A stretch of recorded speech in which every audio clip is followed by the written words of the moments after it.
A gente vai começar a nossa aula de hoje, né? Nós vamos fazer a aula 11, 30/4, e eu gostaria de saber se tem alguém que gostaria de fazer a prece para a gente começar.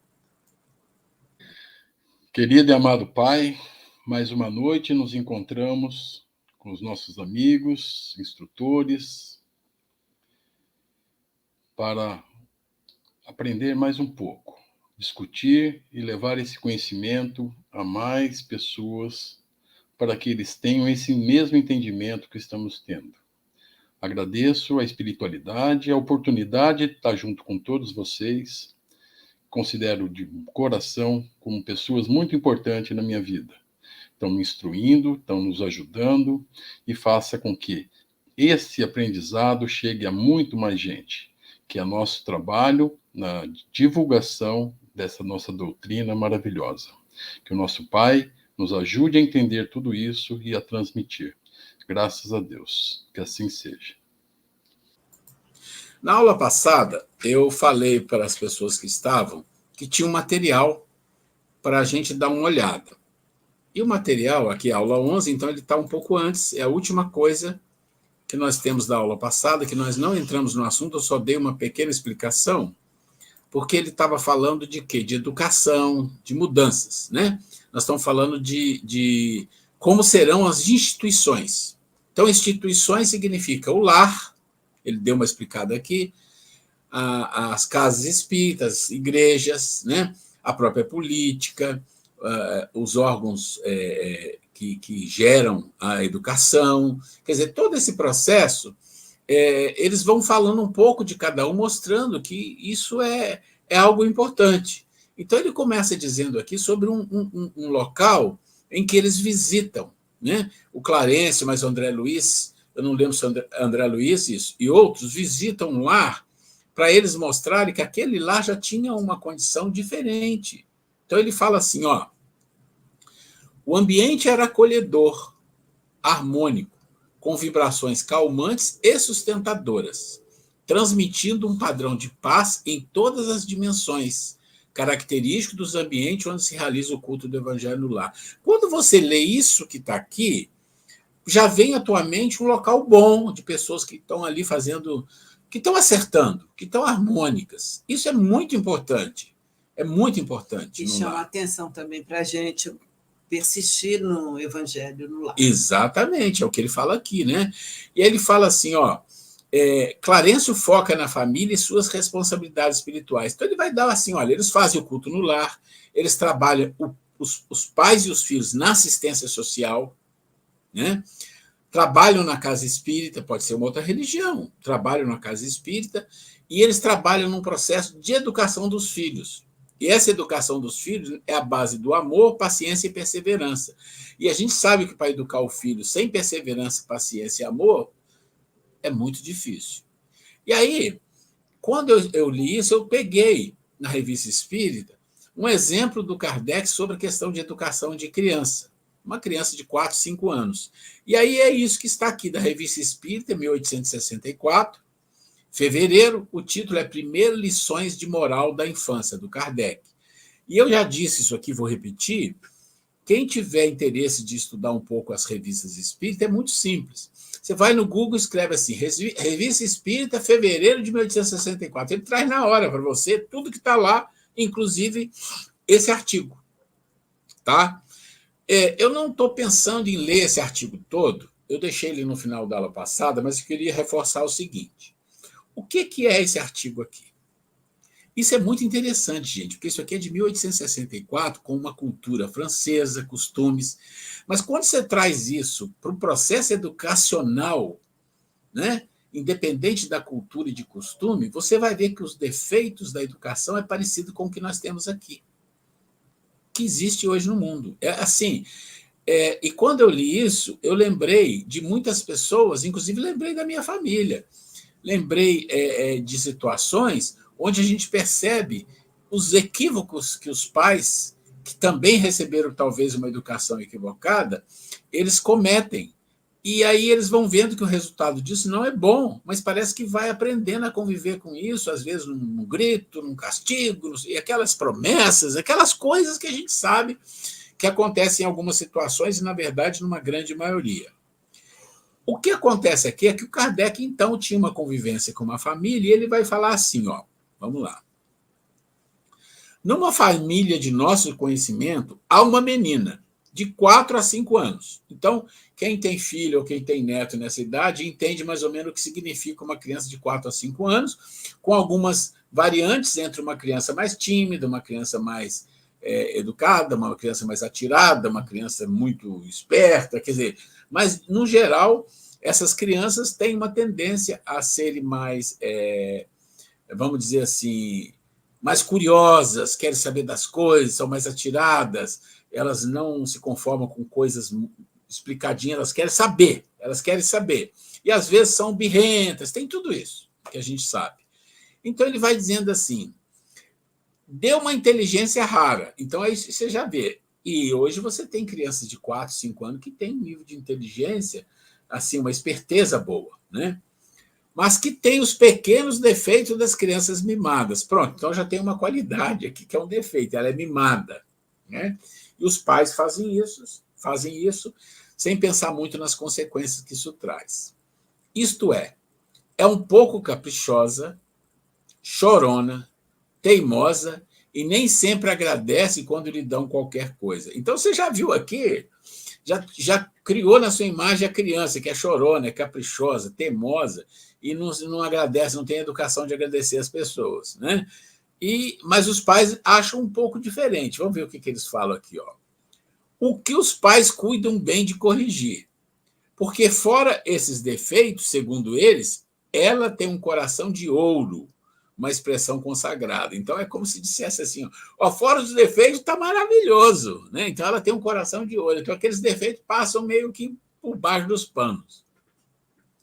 Vejamos como eles se conduzem para lhe tirar essas pequenas manchas e conservar o ouro em sua pureza. Aí vamos lá, ele vai dando, daqui até lá nas últimas planilhas, ele vai mostrando situações que ocorrem e ele vai vendo que os pais têm uma atitude e ele faz uma reflexão. Olha que equívoco, olha o que isso vai trazer. Nós não podemos esquecer que o Kardec era um educador. E o mais que nós não podemos esquecer é que ele trabalhou com Pestalozzi, que era o expert, o the best na educação infantil, na educação de jovens, de crianças. Então, sabia tudo e muito mais do que muitos que nós temos aqui hoje. Então, Kardec tinha essa compreensão fácil do processo. Então, ele começa assim. Um dia, trouxeram um doce à criança, e, como de costume, lhe disseram, tu comerás, se fores boazinha. Aí o Kardec começa assim, primeira lição de gulodice. Então, primeira lição de gulodice. Quantas vezes à mesa não dizem a uma criança que não comerá tal petisco se chorar? Faze isso ou faz aquilo, diz, e terás creme. Ou qualquer outra coisa que lhe apeteça. E a criança se constrange não pela razão, mas em vista de satisfazer um desejo sensual que aguilhoam, do prazer de comer. Né? Então, promessas e castigo. Né? Promessas e castigos, esse é o processo. Quer dizer, você vai comer se for boazinha, se não for, não vai. Como assim? Por quê? Para comer um doce, eu preciso ser boazinha. É complicado o negócio. Né? Então, ele continua. É ainda muito pior quando lhe dizem, o que não é menos frequente. Então, ele vai mostrando o que estava acontecendo ali. Que darão o seu pedaço a uma outra. Ainda tem isso. Que eles, aí vocês percebem? A promessa, se você for boazinha, você ganha o doce. Mas aí vem logo em seguida a punição. Se você... Oi? Se não for boazinha, nós vamos pegar o seu pedaço e dar para uma outra criança. O que passa na cabeça de uma criança que não tem uma compreensão de por que os pais estão fazendo isso? Ou uma compreensão tipo assim, mas que coisa besta que eles estão falando para mim. Alguma coisa desse tipo. Aqui já não é só gulodice que está em jogo, é a inveja. A inveja. Tá eles estão ensinando para a criança aqui agora que é inveja. Se você não fizer, o outro vai ganhar. Tipo assim, olha, o outro vai porque é bonzinho, então eu tenho que ter inveja dele. A criança fará o que lhe dizem, não só para ter, mas para que a outra não tenha. Pronto, aí já entrou um outro artifício. eu vou fazer o que meus pais querem, porque eles falaram que tem que ser boazinha para comer o doce. Então, eu vou ser boazinha, mas só para comer o doce. Ou eu vou ficar boazinha, porque senão eles vão dar o meu doce para outra. Não quero que dê para outra, ela não merece, eu é que mereço. Sabe, essas coisas que passam na cabeça da gente, uma criança de 4, 5 anos tem essas coisas também. A criança fará o que diz, só não para ter, mas para que a outra não tenha. Querem dar-lhe uma lição de generosidade? Como assim? Então lhe dizem, dá esta fruta ou esse brinquedo a fulaninho. Se ela recusa, não deixo de acrescentar, para nela estimular um bom sentimento. Olha só. Eu te darei outro, de modo que a criança não se decide a ser generosa, senão quando está certa de nada a perder, ou de ganhar um novo. Agora, pega essa historinha que vocês estão vendo, com esse monte de detalhe, e quem tem filho pequeno, ou tem, sei lá, neto, o que for, se já não passou em situações bem parecidas com essa várias vezes, e não se deu conta achando que estava fazendo certo e está criando dentro da criança uma maneira equivocada de ver a vida. Certo dia, testemunhamos um fato bem característico nesse gênero.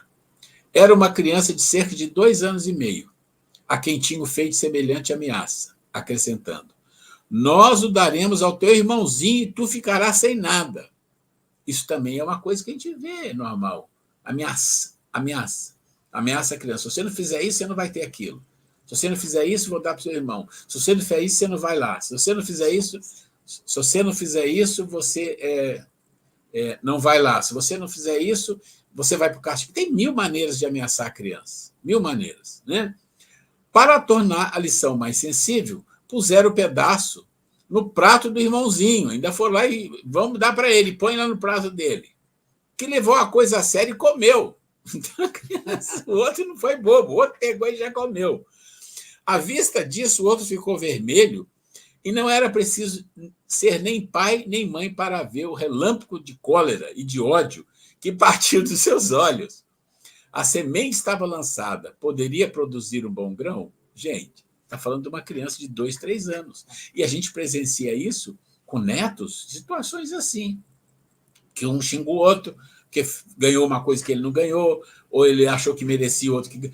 E se os pais não têm a paciência, lembra? Paciência, perseverança e amor, porque, na verdade, quando você tem filho, até neto, mas quando você tem filho, você ganha de presente um mecanismo de evolução espiritual, um dos maiores que você vai ter na sua vida.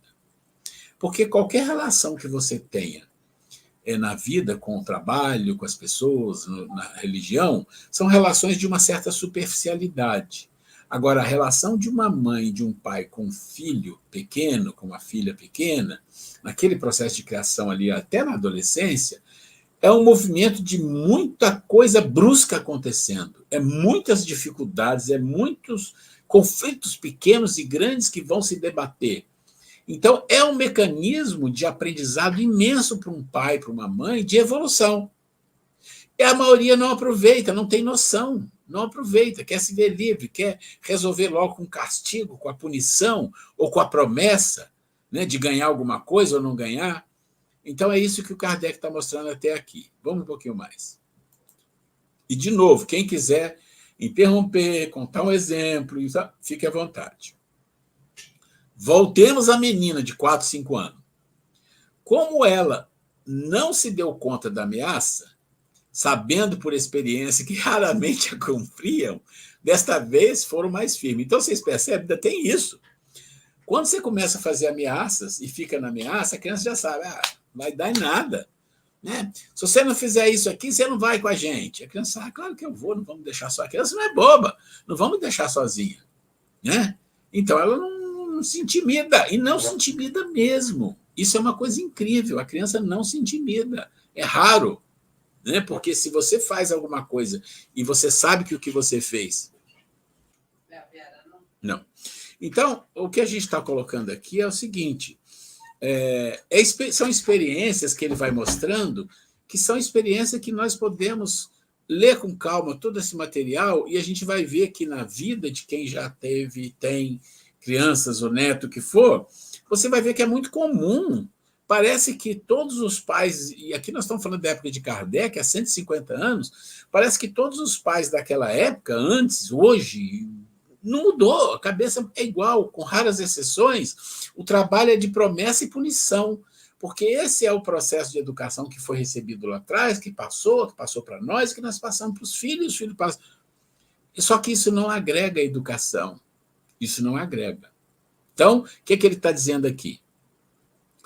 A criança já sabia que as ameaças não se cumpriam, então ela nem esquentava mais a cabeça com as ameaças. Só que dessa vez eles foram mais firmes. Vamos ver o que aconteceu? Pois compreenderam que era necessário dominar esse pequeno caráter e não esperar que com a idade ela adquirisse um mau hábito. Diziam que é preciso formar cedo as crianças. Máxima muito sábia. E para pôr em prática, eis o que fizeram. Agora vamos ver. Eu te prometo, disse a mãe, que se não obedeceres, amanhã cedo darei o teu bolo à primeira menina pobre que passar. Eita, que aí lascou tudo, né? Olha o nível que chegou. Tipo assim, agora nós vamos ameaçar e agora nós vamos resolver. Vamos dar a primeira menina pobre que passar. Dito e feito. Desta vez queriam manter a promessa e dar-lhe uma boa lição. Os pais dando uma lição para a criança, né? Assim, no dia seguinte de manhã, tendo em vista uma pequena mendiga na rua, fizeram-na entrar e obrigaram a filha a tomá-la pela mão e ela mesma lhe dar o seu bolo. Então elogiaram a sua docilidade. Que docilidade! Essa é criança. Ela foi obrigada. Moral da história. A filha disse, se eu soubesse disso, teria me apressado em comer o bolo ontem. Entendeu? Não tem generosidade, não tem lição de nada. É tudo na pressão. E a criança, se eu soubesse, já tinha comido ontem mesmo. E todos aplaudiram essa resposta espirituosa. Quer dizer, ninguém aprendeu nada com nada. Com efeito, a criança tinha recebido uma forte lição, mas de puro egoísmo. De egoísmo. Da qual não deixará de aproveitar-se uma outra vez. Da próxima vez ela já sabe, vai comer logo o bolo. Pois agora sabe quanto custa a generosidade forçada. Resta saber que frutos dará mais tarde essa semente quando, com mais idade, a criança fizer a aplicação dessa moral em coisas mais sérias do que um bolo. Vamos um pouquinho mais. Sendo os primeiros médicos da alma de seus filhos, os pais deveriam ser instruídos, não só de seus deveres, mas dos meios de cumpri-los. Né? Você deve fazer isso, você deve educar. Mas como vou fazer isso? Assim, assim, assim. Tem uma historinha muito interessante na área de educação que fala, que eu ouvi isso há tantos anos, mas eu nunca esqueci, que diz assim, tem um casal com mais ou menos 20, 22, 23 anos, eles queriam casar, mas eles queriam saber educar melhor os filhos e tal, e foram procurar uma especialista em educação. Foram procurar Montessori. Acho que quase todo mundo que já trabalhou, entende um pouco de educação, sabe quem foi Montessori, uma grande educadora mundial, né? Foram procurar Montessori e falaram, olha, nós estamos aqui, a gente vai casar, a gente vai ter filho, a gente quer saber quando é que a gente deve começar a nos preparar para esse processo de educar os nossos filhos. Qual a melhor idade dessa criança? Quando eles deveriam começar a se preparar. Aí a Montessori falou assim, 20 anos antes. Como assim 20 anos antes? Antes, vocês deviam ser educados 20 anos antes de chegar aqui, porque vocês vão começar como? Vocês já têm que estar preparados para isso. Esse é um sinal de quanto nós somos despreparados, ou talvez a gente tenha até boas teorias, mas a gente não tem o principal, amor, perseverante e paciência. Paciência é uma coisa rara, perseverança também. E amor a gente nem vai dizer. Então, assim, a educação entre pais e filhos, com raríssimas exceções, é um processo macerado, que vai ali mastigando, vai levando aquele negócio, de vez em quando tem alegria, tem felicidade, porque a mãe tem amor pelos filhos. Mas a paciência e a perseverança são falhas do ser humano, Não é o fato de ser mãe e ser pai. Eu falo de novo. O grande presente da natureza, da divindade para um pai e para uma mãe, principalmente para uma mãe, não é quero tirar o corpo fora de pai, não, mas principalmente para uma mãe, é que naquela vida em que ela é mãe, ela ganha um presente de um mecanismo de autoeducação fantástica, porque ela tem que fazer uma opção. Eu vou ter paciência ou eu vou ser estressada? E quando eu falo isso, eu nunca esqueço na minha vida um exemplo que a minha esposa falou para mim quando meus filhos eram pequenininhos, que um dia ela olhou para eles e falou: eu vou hoje fazer uma decisão na minha vida. Você quer contar? Eu nem de lembro. ser paciente ou não ser paciente. Fala, isso é legal. Mas ele vai falando, eu estou olhando para ele. O que é? Da paciência. Não, aconteceu o seguinte, gente. Eu tive um filho atrás do outro. Enfim, primeira e segunda foram mais ou menos planejadas, a diferença de 2 anos e 3 meses. Só que do segundo para o terceiro foi algo assim inusitado. Nem dá tempo de contar a minha história. Só sei que eu tive um filho. Após eu ter a minha segunda filha, 1 ano e pouquinho, eu tive o terceiro. O terceiro não estava na programação. E um belo dia eu caí naquele sufoco com a criança de 4 anos, uma de 2, e uma de quase 4 anos, uma de 1 ano e pouco, e o bebezinho. Aí eu tinha... Ainda trabalhava. Dava aulas e tudo mais. Eu sempre gostei assim, de arrumar a mesa do café, né? Sempre gostei, até hoje. Posso estar sozinha em casa, com ele um joguinho americano, xicrinha bonitinha e tal. E quando ela estava para chegar, eu peguei e arrumei a mesa tudo bonitinho, com xícara, com tudo, pãozinho, tudo arrumadinho. E estou lá com o bebê no colo. Aí nisso veio a Laura, minha filha, ela tinha 1 aninho e pouco. Ela pegou a toalha assim e puxou. Foi tudo no chão, mas quebrou tudo, que ele esparramou leite, esparramou. Naquela hora, a vontade que eu tinha era de pegar a criança e jogar longe. Eu falei, meu Deus, mas ao mesmo tempo, naquele desespero que eu fiquei, eu respirei, eu consegui, gente, foi marcante. Eu falei assim, nesse momento, agora, ou eu vou jogar essa criança longe, ou eu vou decidir na minha vida a ter paciência. Eu falei, me ajude, pedi a espiritualidade a decidir a melhor opção que eu faço. Ou jogava longe, ou, sabe, eu ia gritar com eles, tudo. Ou então falei assim, ou eu vou respirar fundo, colocar o bebê para dormir e limpar tudo, né? Aí, gente, foi algo tão marcante na minha vida e a espiritualidade abençoa os nossos propósitos. Eu não fui a melhor mãe, quem dera, né? Mas uma coisa, sempre tive muita paciência. Eu nunca fui, até hoje, meus filhos. Quando eu dou um grito dentro de casa, regalo o olho desse tamanho. Eu sempre fui para conversar com ele, segurar no braço e dizer, agora vem cá que a mamãe vai conversar, vou falar sério. Falava sério, tudo, mas nunca fui de gritar, nem de bater, nem nada. Né? Então, são as decisões que a gente toma na vida.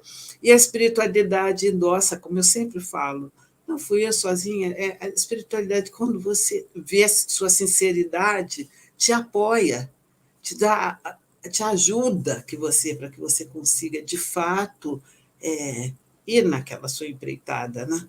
Então, era isso. Ele começou a falar, nem sabia, mas foi bom. Já faz muitos anos. Não, você vê que eu coloquei ela na Arapuca, mas eu não tinha problema de fazer isso, que eu sei o que aconteceu, exatamente isso. Isso sempre me chamou a atenção. É que quando ela tomou uma decisão e dali para lá, realmente... Né? Então, isso é uma coisa muito importante. Né? Bom, Ruela, posso falar um pouquinho por favor, do que aconteceu comigo? O que aconteceu comigo foi o seguinte. Estou te ouvindo. Minha mãe ia para Ubatuba, ela levava mais 2 sobrinhos, quer dizer que nós íamos em 7 crianças. Bom, vou encurtar bem a conversa. O ônibus parou na agência, que a gente foi tudo de ônibus, a minha mãe falou, quem sair do ônibus fica. Eu tinha 4 anos. Aí ela desceu do ônibus, foi resolver lá, pedir para o motorista levar a gente em casa, porque era muita mala, muita criança, muito tudo. E não é que eu desci, e não é que eu fiquei para trás. Eu olhei, eu voltei assim, falei, meu Deus, porque eu conhecia o pessoal da agência, porque a gente sempre usava o ônibus, tudo. Eu, meu Deus, cadê o ônibus? Aí o ônibus já foi. Eu olhei de um lado do outro, falei, eu moro na frente do mar. Foi a única coisa que eu pensei. Olhei assim, falei, para lá está o mar. Corri até lá. E quando minha mãe chegou na casa, ela ligou para a agência, o cara me segurar lá. Mas acontece que eu já... Cortou, viu, Letícia? Bom, cortou a voz da Letícia aqui. Quando ela voltar, ela continua a história. Mas essas coisas que estão escritas aqui do Kardec, a gente está dando uma passada por cima, eu sugiro vocês darem uma lida com calma e lembrar de casos de vocês que foram envolvidos, ou que vocês viram, que perceberam, porque isso é um processo de educação, que ele vai mostrando, olha, às vezes a gente acha que isso aqui está certo, que isso aqui a gente está fazendo está ok, e não é. A mensagem que a criança recebe é diferente.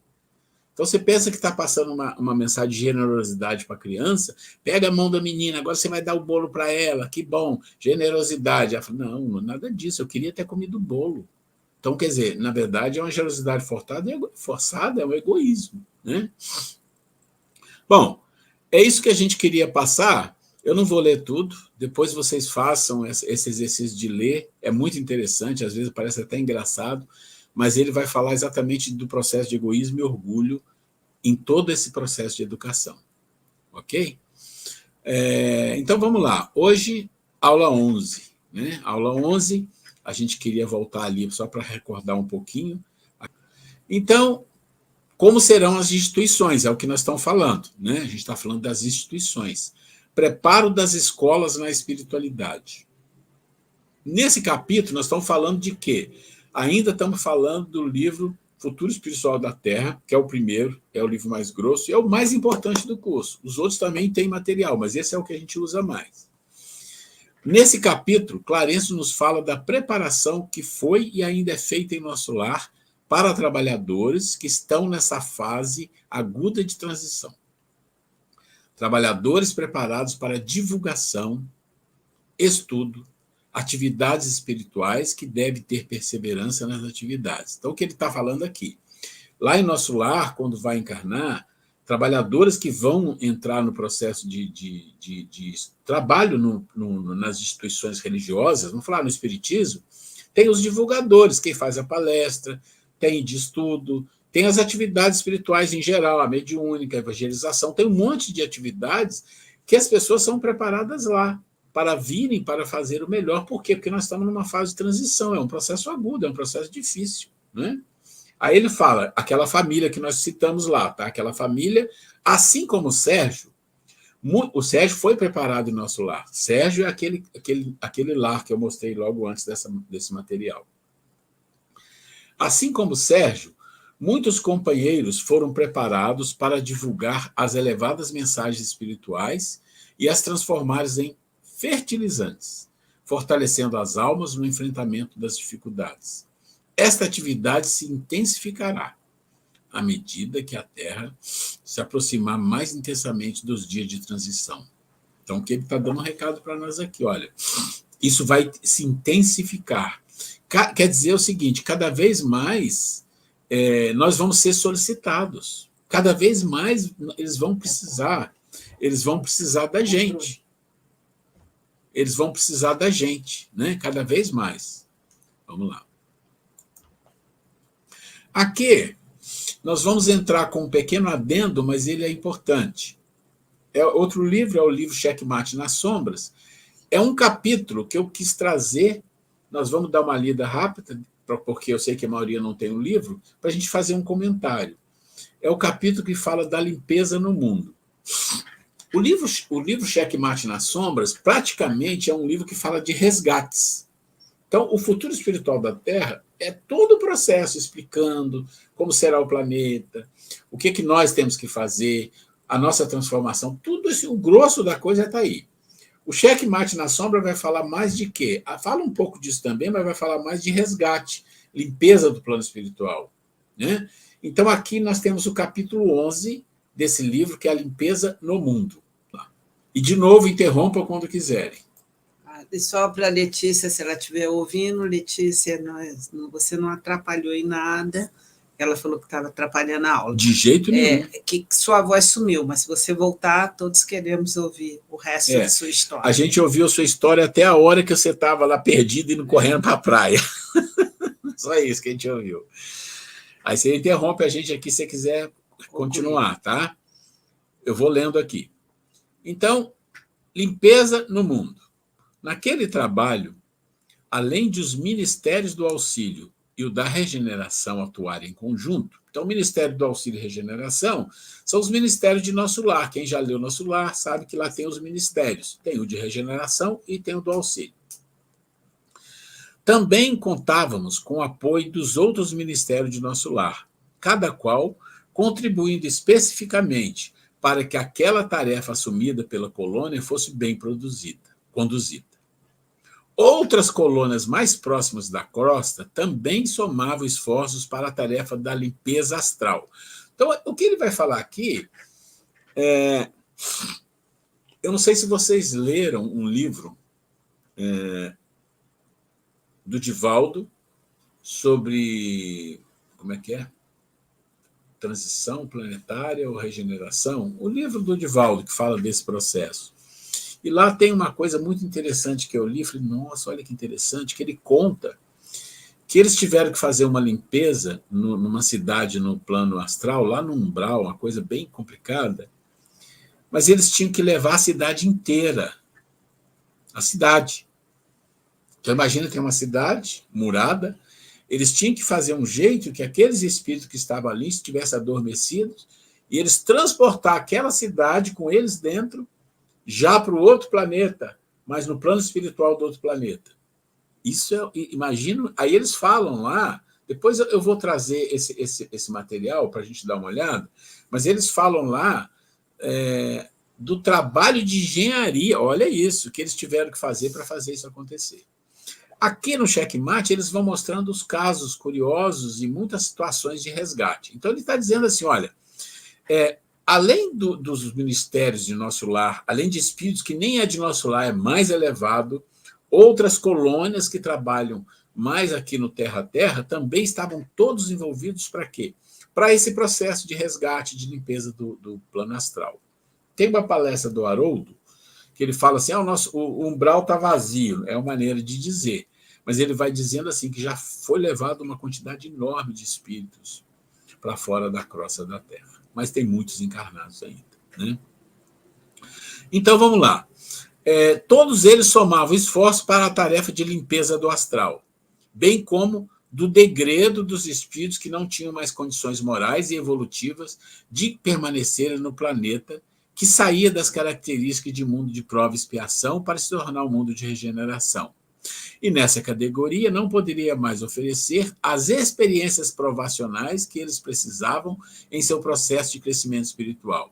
O que ele está dizendo para nós aqui, se nós juntarmos isso com aquele 7 itens, né? Não vamos esquecer daqueles 7 itens, toda vez que a gente esquecer, volta lá e revisa, ele está dizendo que esses espíritos que estão sendo degradados, que nem vão encarnar, porque já encarnaram muito como uma tentativa, mas eles são daquele grupo, o grupo, né, dos não tocados pelo bem. E tem uma quantidade imensa, gente. Não tocados pelo bem não quer saber, não interessa, não fale que é pior. Então, esses espíritos já foram levados muitos e continuam sendo levados no processo de transferência, de resgate. Ali estavam reunidos espíritos das mais diversas partes do planeta, mas os que predominavam eram os retirados dos planos espirituais do Brasil, para os quais as tarefas mediúnicas serviam de instrumentação facilitadoras das nossas ações. Apesar de a espiritualidade não depender diretamente dessa parceria, elas ofereciam maiores oportunidades para que os encarnados pudessem também contribuir com aquele trabalho na lei de cooperação, dividindo assim a participação nas responsabilidades que cada um poderia oferecer, por estarem plenamente integrados às suas tarefas espirituais. Então, o que ele está dizendo assim, nesse processo de resgate, de levar os espíritos, tudo isso, eles contavam um pouco com os encarnados, mas ele diz que não é muito. E porque a gente sabe por quê? Porque a condição dos encarnados é um pouco mais complicado. Mas eles contavam com reuniões mediúnicas, com médiuns que tinham uma condição espiritual melhor e podiam oferecer ajuda nesse intercâmbio. Mas eles deixam bem claro, o grosso fica com eles, tá? Vamos lá. Tá claro, é. Aproveitando essa reflexão, perguntei a Clarencio como estava se dando esse mesmo serviço nas outras partes do mundo. Então, ele está falando, mas e nos outros planetas, não, nos outros países e outras partes, como é que está acontecendo isso? Após breve reflexão, ele atenciosamente me respondeu: a religiosidade e a espiritualidade no planeta estão bem difundidas em todos os territórios. Existem poucos grupos que não possuem nenhuma orientação nesse sentido. Os espíritos superiores, apesar de procurarem levar em consideração a parte que nossos irmãos encarnados podem fazer para nos auxiliar nessa operação, não depende diretamente deles, é o que eu falei, tá vendo? Não depende deles, para que o saneamento do orbe venha a concretizar-se. Então, assim, é um apoio, é uma ajuda, mas se não der, eles resolvem. Vendo a diversidade de cultos e a forma com que cada um deles atua, a limpeza dos planos inferiores também apresentará formas diferentes de ação. Então, dependendo da situação, depende da cultura, depende da religião, depende de mil coisas a maneira de lidar, né, com o processo de resgate, usando os recursos que cada um deles pode oferecer, seja de doação de energias, até uma atuação mais consciente junto às equipes espirituais. Quer dizer, um médium que faça as suas viagens, né, ao mundo espiritual para estudar, para trabalhar, pode ser um médium que vai, em desdobramento, atuar nesse processo sem problema nenhum, né? No entanto, pensando no saneamento espiritual propriamente dito e na ordem que precisa acontecer, a ação de nosso plano age de maneira incisiva e bem elaborada, sem precisar tanto da participação dos médios ou dos homens. Porque você tem que entender, quando você fala que eles têm um plano de quem vai trabalhar, quando vai trabalhar, de que jeito vai, se tiver emergência, se precisar de ajuda, onde recorrer, quer dizer, tem um plano. O plano deles é muito bem preparado para não ter falha. E quando eles agregam encarnados, deve ter algumas exceções que esses encarnados podem participar em várias fases do plano sem problema algum, mas na maioria não. Porque os encarnados, hoje, eles dormem com como é que fala, a avó atrás do toco, né, assim? E aí eles vêm pedir, hoje não vai poder não, hoje ele não está bem, vai desdobrar, vai ficar lá mesmo. Vocês imaginam a quantidade de questões que isso gera se esse encarnado fosse alguém que eles contassem como certo e alguém que seria fundamental no plano? Não podem, porque isso é muito sério, isso é um trabalho que é dirigido por Jesus. Então, nós encarnados podemos ajudar, ou como nós estamos fazendo aqui, nós estamos estudando, aprendendo, passando informação, trocando ideia, isso é uma ajuda, divulgando na casa espírita, isso já é um trabalho nosso. E além disso, quando dormimos, poder ir em desdobramento e lá participar, isso é uma exceção, na minha opinião. É só para realmente espíritos que já têm uma condição de disciplina, de conduta muito moralizada, né, para não ter problema. Vamos continuar. Daqui para frente, após o desencarne, os espíritos não terão permissão para retornarem aos planos inferiores mais profundos, onde naturalmente viviam e com os quais se sintonizavam pelas condições vibratórias que emitiam. Então, olha só que importante que ele está dizendo. Espírito desencarnou, uma pessoa desencarnou aqui, é um espírito nessa condição de inferioridade, vai lá para as trevas, não vai mais, não vai, não entra mais ninguém, é como se tivesse, está fechado, só sai, só sai, ou para encarnar, ou sai para ser degradado, mas entrar não entra mais. Por quê? Porque já está fechando o processo lá, está fechando, está mudando as coisas, e o impacto da mudança lá é muito maior do que aqui. Porque aqui ainda tem muitos encarnados que estão na última oportunidade e que trouxeram violência, trouxeram muita separatividade, e na hora que vai desencarnando, não mudou, não quer, então já não volta para o plano espiritual da Terra.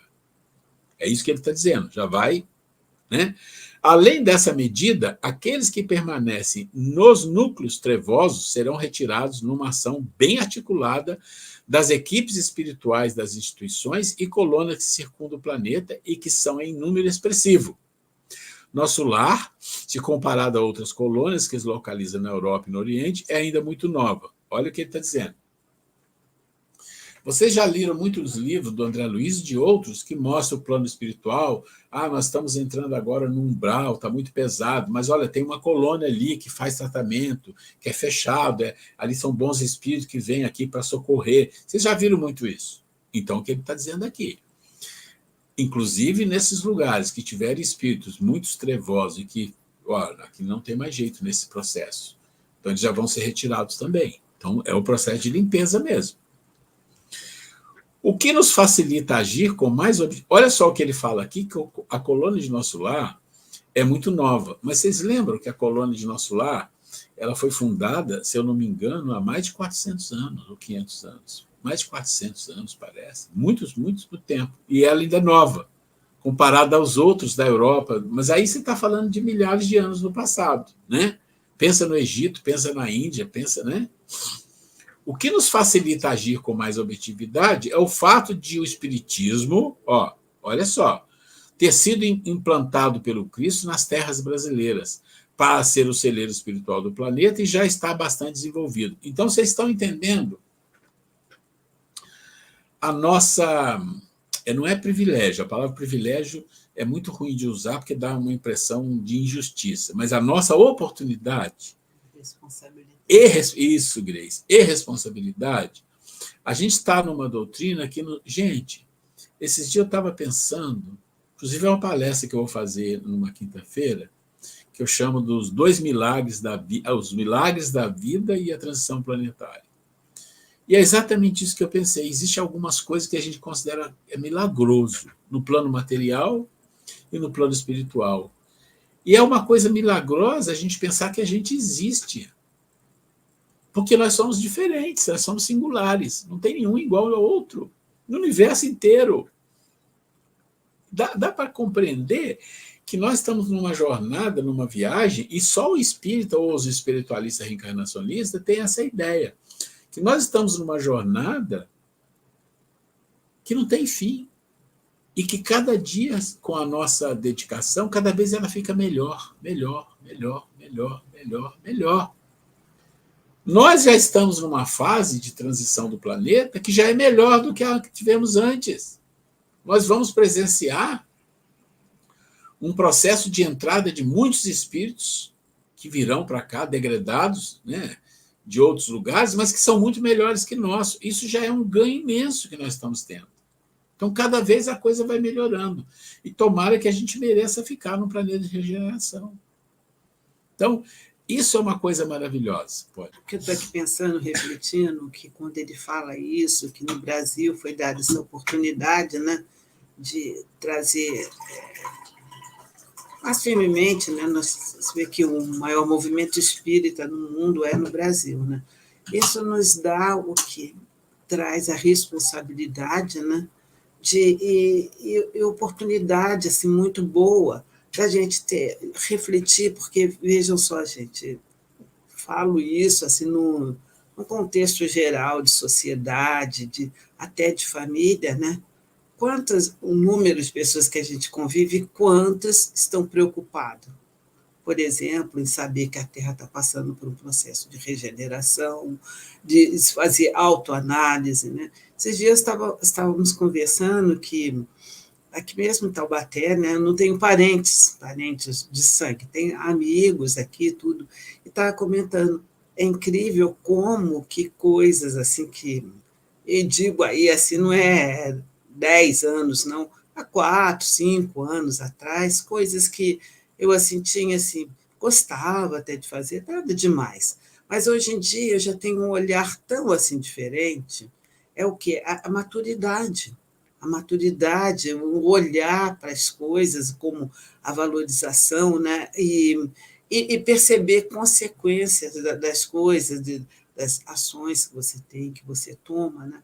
Então, gente, nós temos que agradecer muito a Deus pela oportunidade de nos ter dado o Espiritismo, de nos colocar o Espiritismo na nossa vida, né? E ter essa responsabilidade, primeiro conosco mesmo, né? E em nosso entorno, né? Que nós sejamos, né, uma luzinha que seja, né, para ir iluminando, né, para acendendo luzes em nosso entorno, né? Não vamos perder essa oportunidade, porque não sabemos quando teremos de novo, né? Bom, vamos lá continuar aqui.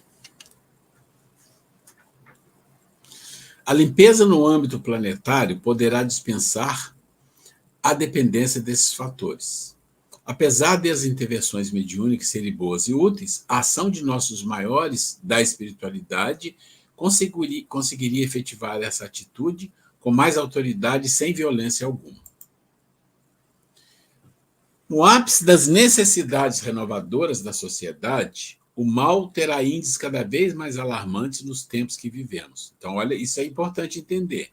Nós estamos, eu sempre falo, na transição, nós estamos naquele momento, né, o olho do furacão. Pensa assim, né, a transição começa, aí tem um momento crítico, e o momento crítico não é um dia, né, um mês, ou talvez um século, sei lá. É um momento crítico e depois você vai entrando mais numa suavidade. Esse momento crítico, ele está dizendo aqui, né, ó, que são momentos alarmantes, por quê? Porque terá índices muito grandes de dificuldades, de violência, separatividade, religiosidade corrompida, tudo que nós estamos vendo na vida. Nós estamos vendo processos de ignorância, corrupção, roubo, brigas, violências na política, na religião, fora da política e da religião, no mundo em si, na vida familiar. Tá tudo muito difícil, é o que ele está falando, é o que está acontecendo. Pelas circunstâncias terríveis desses fatos e suas consequências preocupantes, para a sensibilidade geral, as repercussões de suas ações atingirão os núcleos espirituais que as geram. Então, aqueles que geram vão receber a carga, facilitando a intervenção dos trabalhadores siderais no recolhimento desses espíritos. Então, vai ser fácil. É ali que está o ó, então vamos tirar dali, vamos recolher. Nos ambientes onde as lutas atingem as formas mais violentas e diretas, a espiritualidade aproveita a perturbação geral para retirar muito dos espíritos envolvidos sem que percebam essa ação. Então, sai meio que alocado dali, nem percebe. Onde um desastre natural ocorre, mortes coletivas surgem e a mesma operação se faz. Então, isso acontece também, quantidade grande de pessoas. Independentemente dessas situações, muitos núcleos trevosos são removidos sem que haja percepção dessas intervenções. É por isso que eu citei o livro do Divaldo, até o Maurício me mandou aqui. É exatamente esse que você falou, Maurício, esse livro aí. Oi? No rumo da regeneração. Sai um novo da Joana que eu vou comprar, que fala da transição, deve ser maravilhoso. E esse livro do Divaldo, ele fala dessa cidade que eles tiveram que tirar ela, e como se adormecesse as pessoas e fizesse uma operação incrível, né? Quando os espíritos que ali habitam dão conta das ocorrências, já se acham acomodados em novo contexto. Exatamente o que está falando nesse parágrafo é o que acontece lá no livro, né, que o Divaldo psicografou, mostrando que eles iam ser retirados quando eles acordassem no mundo espiritual, que eles já estão num plano espiritual, mas é um plano espiritual diferente. Pronto, já não é a Terra, né? Daí vocês imaginam que esses espíritos, além do trabalho que eles fazem no plano espiritual, eles atuam também nos encarnados, que estão aqui, que participavam, ou que são obsediados, e aí o processo se rompe. Vocês imaginam, com um degredo de a maior parte dos espíritos que não são tocados pelo bem, ou todos, né? Vocês imaginam como que o nível de vibração tem um estanque. É como se você fechasse uma porta de acesso ali e falasse, olha, isso aqui não entra mais. Esse é o primeiro baque que um planeta de regeneração deve ter de percepção, né? E devagar você vai percebendo outras coisas. É claro que a gente vai desencarnar, no plano espiritual a gente vai ver tudo que está acontecendo, depois de encarna e esquece tudo, mas você já vai vir para morar num mundo melhor, se for do nosso merecimento. Assim, esse cenário de escuridão perderá sua força até que desapareça completamente na condição com que se apresenta até agora. Então, você está vendo? Vai limpar, vai limpando. Essa ação irá amenizando o aspecto negativo das regiões espirituais inferiores e, dessa forma, da própria Terra. É o que eu acabei de falar, é isso que ele está falando aqui. Se até hoje esses espíritos podiam agir com mais liberdade, é porque essa mobilidade tinha objetivos educadores. É a aferição, é o processo de aprendizado, é a prova e a expiação necessária. Traduzindo a afirmativa do Evangelho, que esclarece que o escândalo é necessário, mas ai daquele que são causa ou motivo do escândalo. Podemos dizer que a consumação final dessa limpeza está fixada para as décadas mais próximas. Então, nós estamos falando de 2020, que é mais ou menos o livro, né? As décadas mais próximas, 2030, 40, 50, sei lá, né? Vamos falar aí, alguma coisa de 30, 40 anos. A gente já viu essa informação de várias maneiras diferentes, mas aqui eles estão dizendo que tem um processo aí, que essa limpeza vai se concluir, né? Após as quais o planeta terá outra qualidade, mesmo que ainda não tenhamos atingido a regeneração completa. Claro, a regeneração completa é milênios, né? Dessa forma, precisamos concentrar nossas forças e a de todos os espíritos intencionados no bem. Olha, intencionados. Mas não esqueça, quem é intencionado tem instinto, tem paixão, tem inveja, tem egoísmo, tem tudo isso ainda. Mas ele é intencionado, só que ele tem que fazer uma força muito grande num processo que nós estamos vivendo, que é muito difícil. Fazer a força para que a intenção nunca termine. Encarnados ou não, para que esse projeto ocorra e que cada um faça o que lhe cabe, a fim de vermos essa etapa de trabalhos mais intenso, consolidada, e nossa escola planetária atingindo sua condição renovada. Assim falando, deu por concluídas suas orientações, que para mim tornaram-se um estímulo para me comprometer a fazer bem feito o que posso realizar. Então, por que eu resolvi trazer esse capítulo 11, que fala do processo de limpeza, e ler ele todo e parando e comentando? Porque eu achei que esse capítulo, gente, ele é fundamental para a gente entender muita coisa. Ele explica para a gente o processo de limpeza, ele explica que nesse processo de limpeza os encarnados participam de uma forma, vamos falar assim, minoritária, mas que aqui trabalhando de uma forma majoritária, trabalhando aqui na Terra, nesse processo de educação, e que mostra para a gente que a limpeza de espíritos trevosos, eu nunca gosto muito de usar esses nomes, mas é isso que eles falam, de espíritos que não tocados pelo bem. Agora eu vou mudar, vou falar só não tocados pelo bem. Quando você tira todas aquelas vibrações, sai tudo, né? Sai tudo. Imagina uma pessoa que entra no elevador, todo mundo junto, e a pessoa está com cheiro ruim. Está com cheiro ruim, todo mundo sente, porque o cheiro ruim é uma coisa forte, todo mundo sente. Em algum momento ele desce e sai. O cheiro ainda fica um pouquinho, daqui a pouco desaparece. Pensa nisso. Vibração de uma quantidade imensa, de milhões, bilhões, gente. São bilhões de espíritos, encarnados e desencarnados, com essa vibração. Não é pouco, não. Porque nós estamos falando de aproximadamente 25 a 30 ou mais bilhões de espíritos encarnados e desencarnados no contexto do planeta. E eles falam que 1/3 não tem jeito. 1/3 disso é 8 a 10 bilhões. Então, são bilhões de espíritos não tocados pelo bem que serão retirados junto com todas as vibrações que são relativas a eles. Ora, vai ter uma limpeza grande, né? Vai ter uma limpeza grande. E feliz daquele que aqui ficar, né? Muito bom. Eu vou dar uma parada para comentários, troca de ideia, antes da gente entrar um pouco mais. Dá para falar mais alguma coisa, mas eu queria dar uma parada, porque vai mudar o assunto. Eu vou dar uma fechadinha aqui.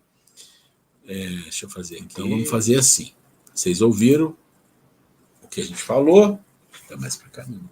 Vocês ouviram o que a gente falou e eu queria ouvir perguntas, comentários, dúvidas disso tudo que a gente falou desse capítulo 11, principalmente. Da educação lá do Kardec, eu sugiro que vocês leiam com carinho e, se possível, na aula que vem, nos primeiros 10 minutos, a gente gastasse para que vocês trouxessem algum exemplo, alguma coisa que vocês viram, perceberam, viveram, que tem a ver com aquilo ali. Tá? Mas agora eu queria saber o que vocês acham disso que a gente comentou aqui.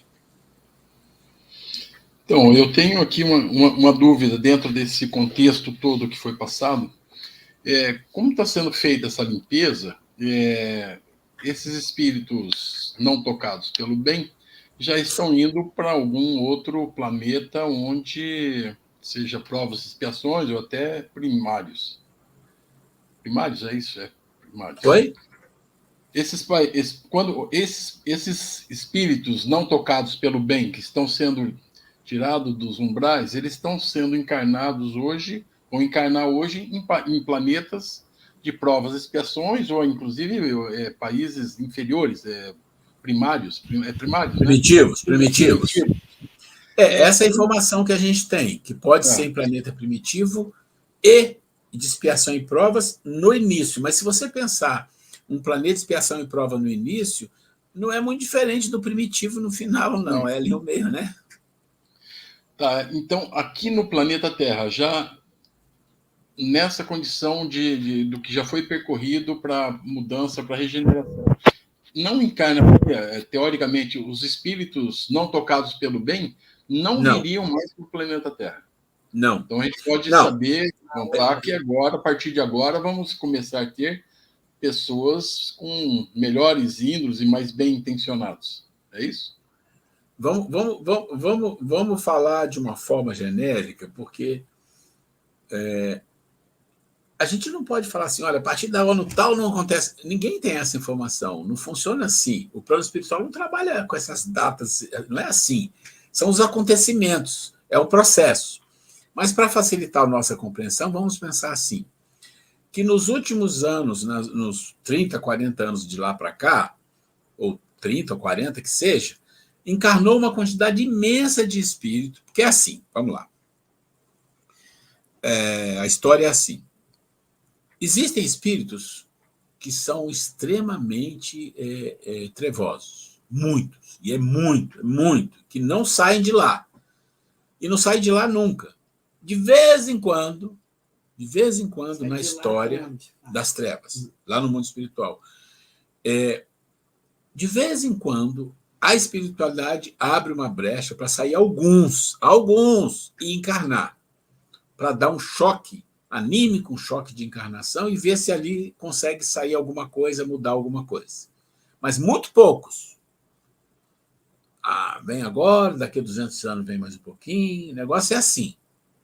Só que, num processo de transição, tudo muda, as leis mudam para se adequar ao processo de transição. Então, eles dizem assim, que nesses últimos 30, 40, eu não sei exatamente quantos anos, vieram um monte, mas é muito, encarnaram, aqui na Terra. Então, nós estamos vivendo, por isso que eu falo, o olho do furacão. Nós estamos vivendo com uma quantidade imensa de espíritos encarnados, que são espíritos daquela situação muito, muito difícil, não tocados pelo bem. Tem uma quantidade imensa. E não são só milhões, gente, é mais do que milhões. Não tocados, estão encarnados. Só que desencarnam, não é? Se eles vieram há 30, 40 anos, daqui a 40 ou 30, já desencarnou.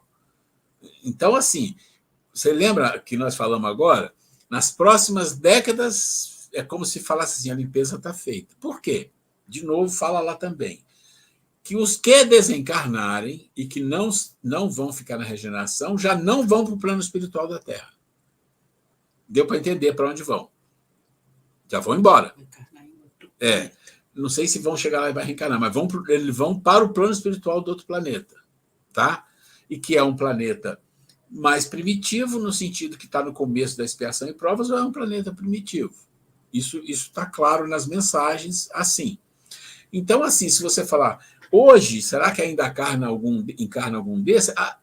Tudo que a gente lê diz que é não mais, mas não significa que seja extremamente proibido. Pode ser que tenha uma exceção, olha, esse ainda tem que ir lá encarnar, mas pensa no conjunto, não tem. Quem está aí, e vai ter oportunidade como última chance, mas se não se interessar pelo bem mesmo, quando desencarnar, já saiu da Terra. A tendência daqueles que estão encarnando, vamos falar assim, tá? Isso não é verdade o que eu vou falar, é uma ideia, é uma hipótese. A tendência daqueles que estão encarnando dos últimos, vamos falar assim, 10 anos, 5 anos para cá, já é tendência que não seja espírito desse nível, que já são de regeneração. Então, vamos pensar assim, poderia até esticar mais, falar, nos últimos 20, mas vamos ficar nos últimos 5, 10 anos, a gente faz esses, com certeza é de regeneração. Tá? Porque a gente não pode se iludir.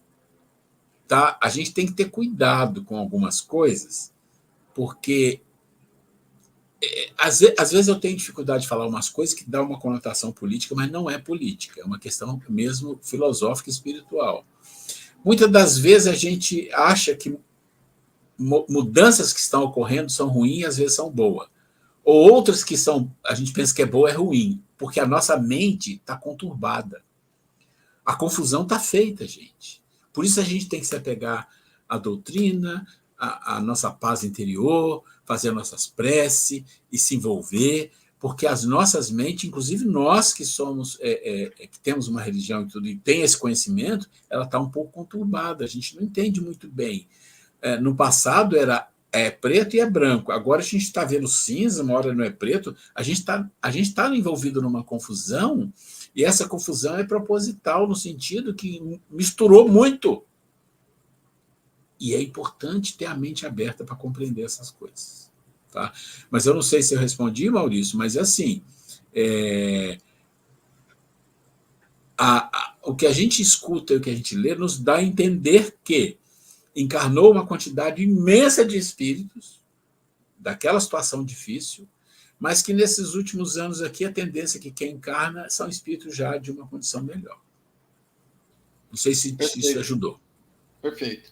Outra coisa que a gente tem acompanhado é que dentro do centro espírita, principalmente, nós fazemos trabalhos de toda segunda-feira de limpeza.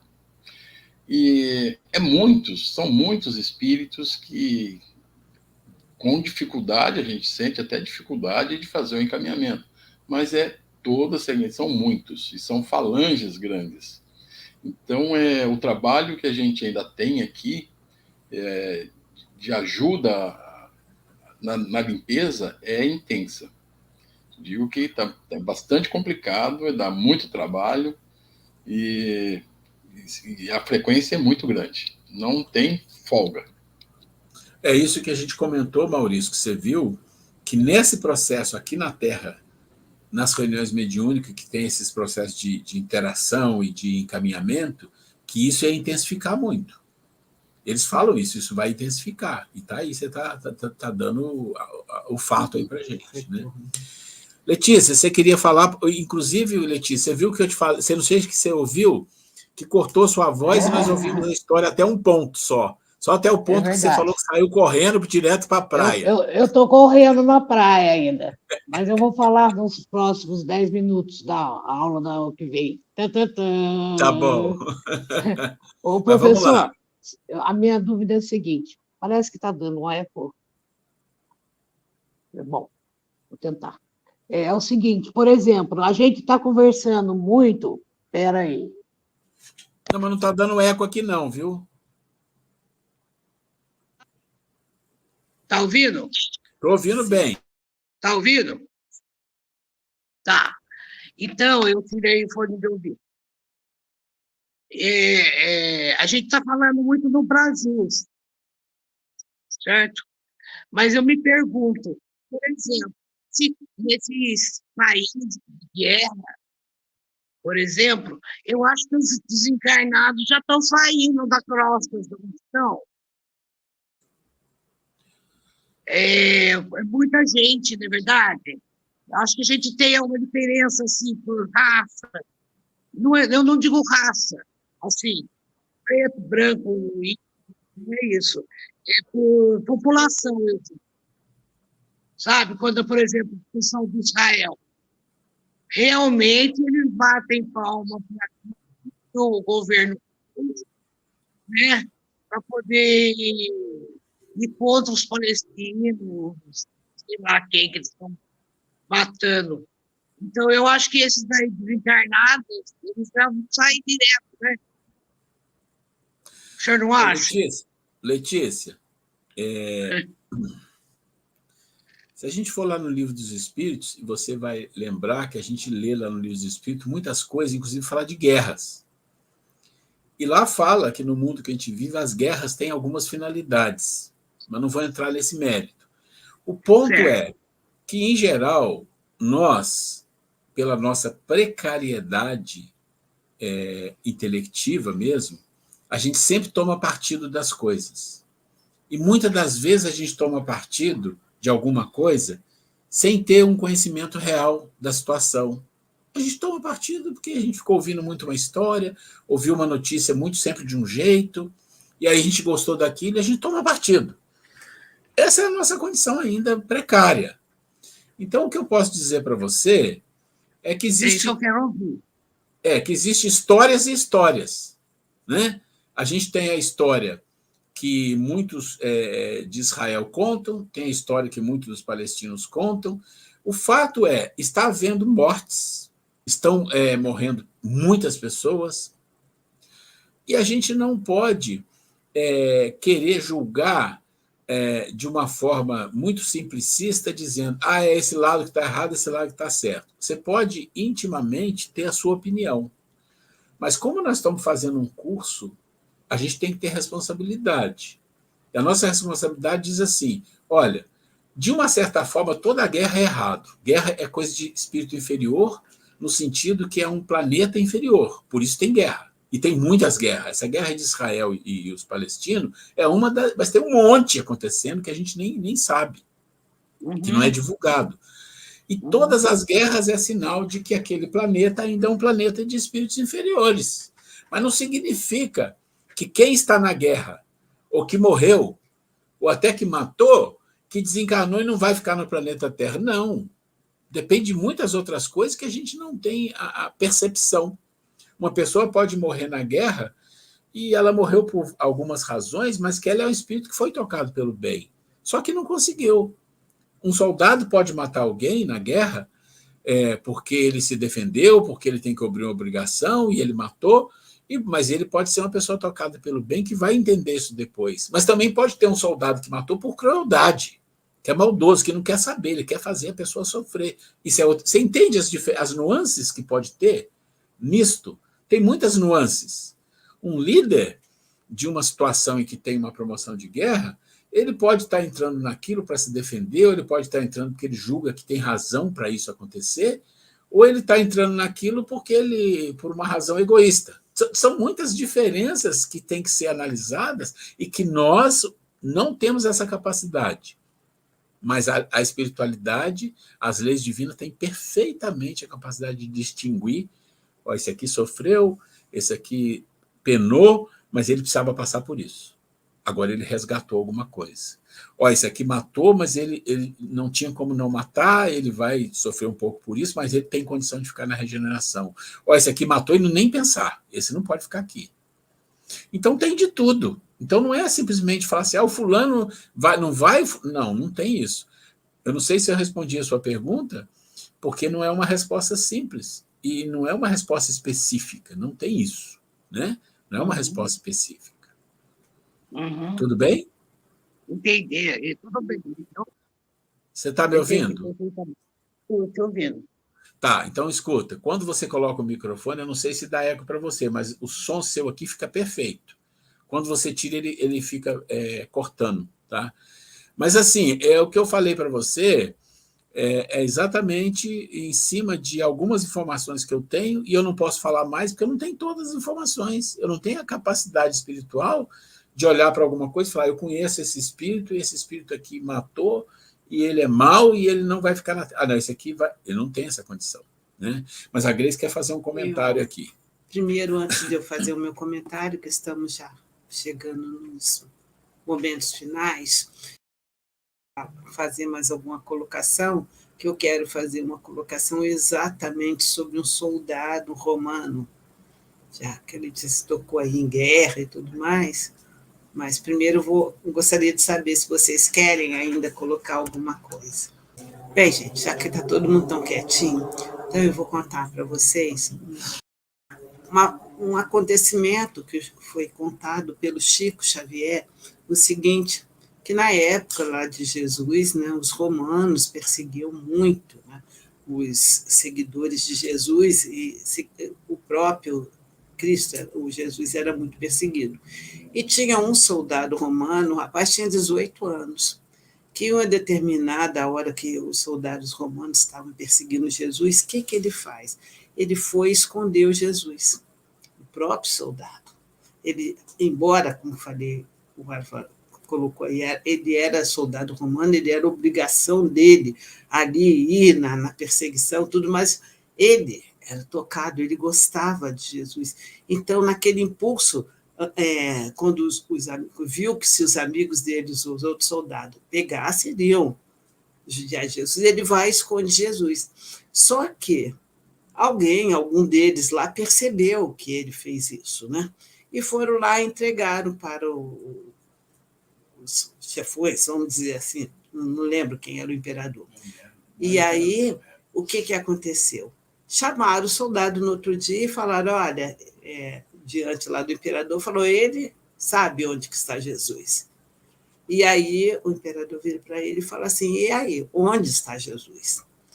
Aí o soldado, bravamente, a cena é linda, o Chico, depois vou ver se eu mando o áudio para vocês verem. O soldado, bravamente, ele olha bem dentro dos olhos do imperador e fala, você quer saber aonde está Jesus? Aí ele fala assim, você está aqui dentro do meu coração.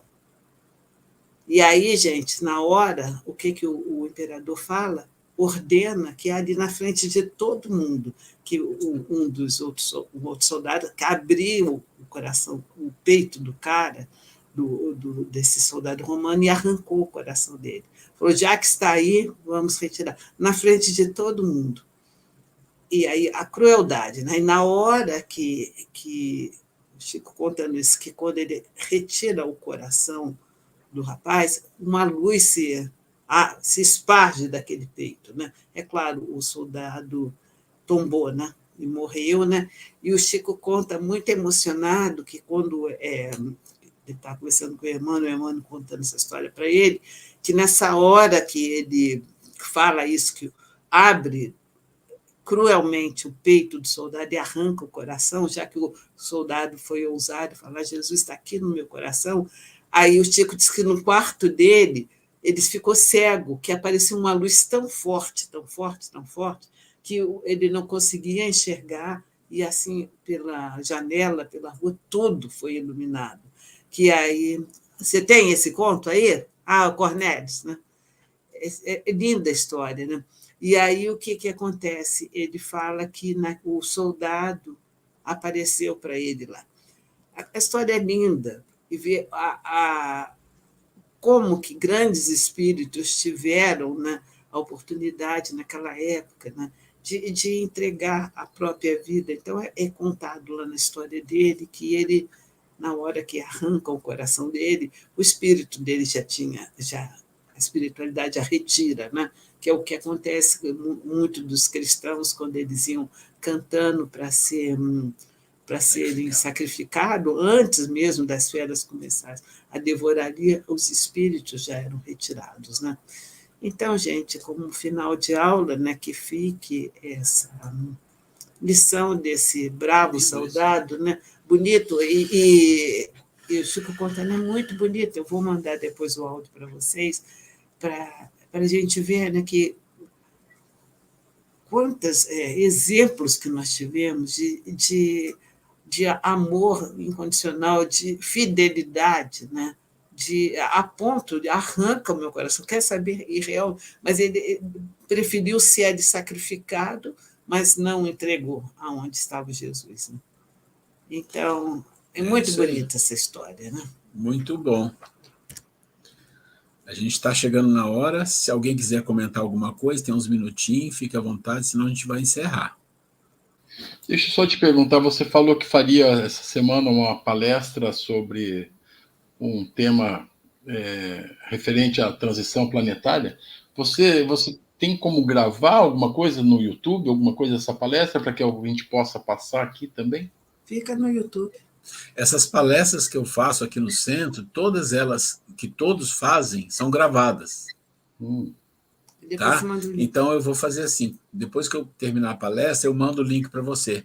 Aí, se você quiser mandar para alguém, fique à vontade. Eu gostaria, a gente tem toda segunda-feira a gente faz as palestras, e às vezes até a gente tem dificuldade, às vezes não tem até um palestrante para estar, e eu gostaria de ter essas opções, eu gostaria de estar fortalecendo esse assunto da transição planetária, trazer bastante evidência, que é alguma coisa que me fascina, eu gosto muito desse tema, e gostaria de estar passando mais informações para o pessoal que tem frequentado a casa. A gente vai fazer uma palestra que não é exatamente sobre a transição, porque a transição, você vê, é um estudo, você vê que nós estamos aqui. Mas ele vai falar de um ponto da transição importante, mas ele vai falar da transição ligada ao milagre da vida, que é o próprio universo e a nossa jornada evolutiva. E no meio entra a transição, porque é uma palestra de meia hora. Então tem que botar tudo isso. Meia hora. Mas eu mando sim o link para você, fica tranquilo. Legal. Tá? Maurício, já que você está falando isso, às vezes tem umas palestras muito interessantes, assuntos bons. Então, de vez em quando, vou mandar, sugerir para o Ruela, para encaminhar para você links, né? Que aí você pode aproveitar aí nesses momentos que você precisa. Gente, prazer enorme, né? Estamos aqui no final. Agradeço imensamente a paciência de vocês aí. Obrigado, Letícia. Aí foi interessante as nossas conversas, né? Muito bom. E eu acho que é isso. A gente vai aprendendo aos poucos e vamos fazer a nossa prece para encerrar. E agora, a outra coisa, gente, eu vou falar para vocês. Se vocês quiserem, eu mando agora para vocês. Tem o Jorge Lahar, vocês conhecem, né? Ele tem uma rogativa a Maria de Nazaré, que é belíssima, e tem servido para nós, fica assim, mais ou menos 10 minutos. Nós que estamos fazendo a corrente de Maria de Nazaré, a Letícia tá, a Vera, coloquei lá. Então, o que a gente faz? 15 minutos antes a gente já coloca. Porque ela leva 12 minutos. A gente faz... Aí a gente para, aí entra na corrente e já entra na corrente de Maria. E também à noite. Agora eu vou pegar meu livrinho aqui, já vou ler, que eu estou de novo... você não acabou, não. Eu estou na parte lá que quando Jesusinho fica o bracinho assim, cura a família. Eu acho lindo essa parte. Então, eu vou... Depois que eu acabar esse capítulo, aí depois eu já ponho essa rogativa, serve como prece final. É lindo, vou mandar para vocês. Para servir de inspiração, a gente quiser dormir assim, com alguma coisa boa na mente, muito bonito. O Jorge Lahar fez essa rogativa de uma forma belíssima. Gente, quem gostaria de fazer a prece para a gente terminar? Maurício fez no início, quem faz no final? Posso fazer. Opa! Que gentileza. Deixa eu fechar aqui. Vai lá. Vamos agradecer a Deus pela oportunidade de estarmos aqui nesse momento. Agradecer aos nossos irmãos espirituais que nos auxiliaram durante esta aula. Aos nossos instrutores, Ruela e Grace, por toda a preparação e carinho com este curso conosco, nos permitindo aprender e ampliar nossa espiritualidade. Seguindo sempre os ensinamentos de Jesus e todos os seres evoluídos que um dia se passaram por aqui, e que permanecem entre nós a nos instruir e proteger como espíritos. Que sejamos tocados cada vez mais pela compaixão com nossos semelhantes, gratos por aqui estarmos junto com todos vocês, agora e sempre, graças a Deus. Obrigado, Nicolete. Um abraço grande, um beijo no coração a todos. Vou mandar agora, nesse momento, essa rogativa que eu acho lindo para compartilhar com vocês. Ouçam para vocês verem.